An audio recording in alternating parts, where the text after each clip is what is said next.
রোবটের প্রতিটি পায়ের সঙ্গে যুক্ত ভ্যাকুয়াম ক্লিনার, যার মাধ্যমে মাটি থেকে বিষাক্ত বর্জ্য সংগ্রহে সক্ষম এটি।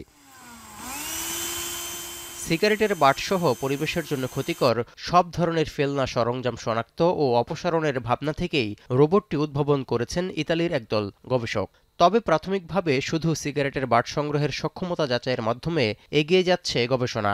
এই ক্ষেত্রে ৯০% সফলতার দাবি বিজ্ঞানীদের। ছড়িয়ে ছিটিয়ে থাকা আবর্জনা থেকে সহজেই সিগারেটের বাট শনাক্ত ও আলাদা করতে এতে রয়েছে এআই সক্ষমতা। ব্যবহার করা হয়েছে বিশেষ ক্যামেরাও। এক প্রকার হতাশা থেকেই ভ্যাকুয়াম রোবটটির জন্ম, কারণ মানুষ শুধু সিগারেটের বাটগুলো সমুদ্র সৈকত ও অলিগলিতে ফেলে যাচ্ছে, যা হাতে পরিষ্কার করে সমাধান করা সম্ভব নয়।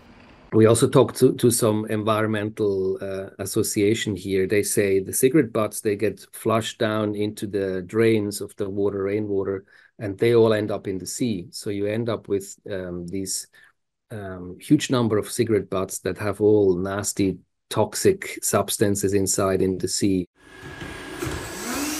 সিগারেটের বাট দিয়ে শুরু হলেও পরবর্তীতে বোতলের ক্যাপ সহ যাবতীয় প্লাস্টিক বর্জ্য চিনতে ও অপসারণ করতে দেয়া হবে প্রশিক্ষণ।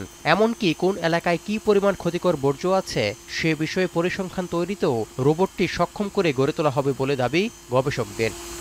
But we started with the most urgent and nastiest one, let's say, and later on it can be bottle caps or small pieces of plastic. Whatever you can train the neural network to recognize can be then sucked up.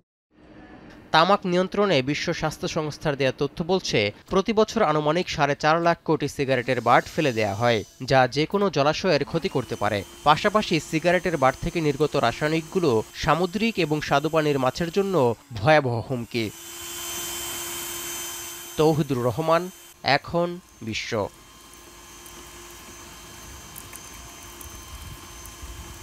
Shea butter O vitamin E সমৃদ্ধ lily glam beauty soap. Lily, always beautiful.